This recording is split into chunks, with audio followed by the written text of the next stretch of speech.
What's going on, guys? Andrew Piluk Hockey here, back again with another video. Exciting news for Leaf fans today, as Rasmus Sandin has been called up from the Toronto Marlies to the Toronto Maple Leafs. Now, I'm not sure if this is just a cap move. It doesn't look like it is. Like, a lot of people are reporting, including Chris Johnston, that the Toronto Maple Leafs aren't afraid to burn a year off of his entry-level contract. So basically, if Rasmus Sandin plays 10 games for the Maple Leafs, that means that the first year of his entry-level contract is gone. Then he has 2 more. So Sandin is 19. Imagine if he was 29. He's 19. He opened the season with the Leafs, as we know. He had a really impressive preseason, and he's been with the Marlies since. Now, if he plays 4 more games, and this is where the burning of the first year comes in, if he plays 4 more games for the Leafs this year, the first year of his entry-level contract is done. So if you look at the Leafs roster right now, obviously Riley and Barrie are mainstays on this team, unless the Leafs have a big trade and they're going to flip Barrie to another team, which I don't think that they would. Then you have Muzzin when he comes back, right? And you have Travis Dermott. Then you have Justin Hall, and now you have Rasmus Sandin. Well, you also have Cody Ceci, which I'm hoping maybe there could be a trade in place there for him to go somewhere else. He's at $4.5 million this season, but of course, as we get closer to the deadline, the real money, and I believe the cap hit goes down a little bit, depending on what the rules are. I can't remember. I'm not sure what their plans are, but of course, I think the Leafs are worried about their recent play. They haven't been that good, and the Leafs want to win this year. They want to try to at least win a playoff round, and Rasmus Sandin has been a very good player for the Toronto Marlies, and of course we've seen it at the World Juniors, and he's the best Leaf prospect currently right now. So, like I said, he's 19, and he cracked the lineup to start the year. Which a lot of people were surprised. I think a lot of people wanted Timothy Liljegren to get that shot first, but Sandin has just been amazing. So in 21 games with the Marlies, Sandin has 15 points. He was just recently named to the AHL All-Star game. He also had 10 points in 7 games for Sweden at the recent World Juniors. So he's been really good. He was good for Sweden, good for the Marlies. He started off hot for the Maple Leafs, not in terms of, points, but like just overall play. He looked really good.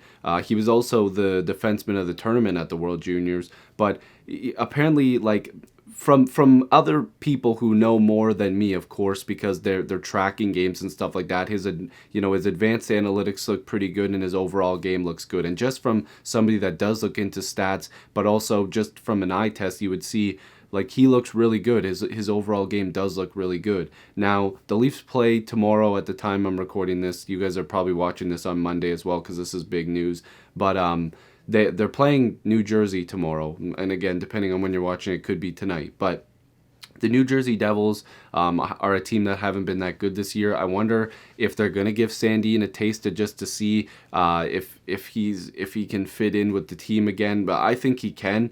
But after that game against the Panthers yesterday, again, Sunday, at the time I'm recording this on Monday, they played yesterday, they were just bad. Like, they just weren't good at all. Goaltending wasn't good. The overall team play wasn't great.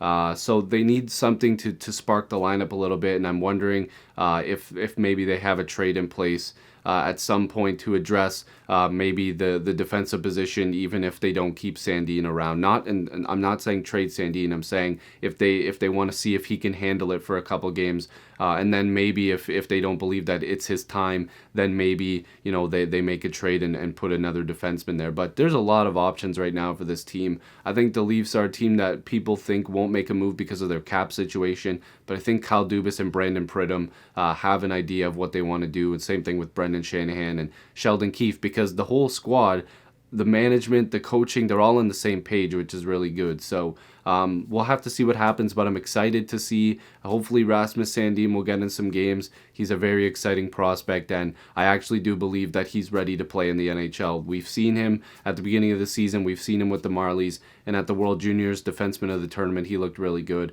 except for that one play he got burned by the Russian player, I believe, in overtime. But yeah, I'm excited for him. Hopefully he gets to play, and this isn't just a cat move, because we've seen this happen before. But if you're new to this channel, make sure to subscribe. I'd really appreciate it. Join the squad. Let's get to 7,000 subscribers.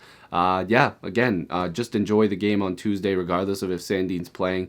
The New Jersey Devils should be a fun game to watch. And yeah, hopefully I'll see you guys in the next video or stream. Peace.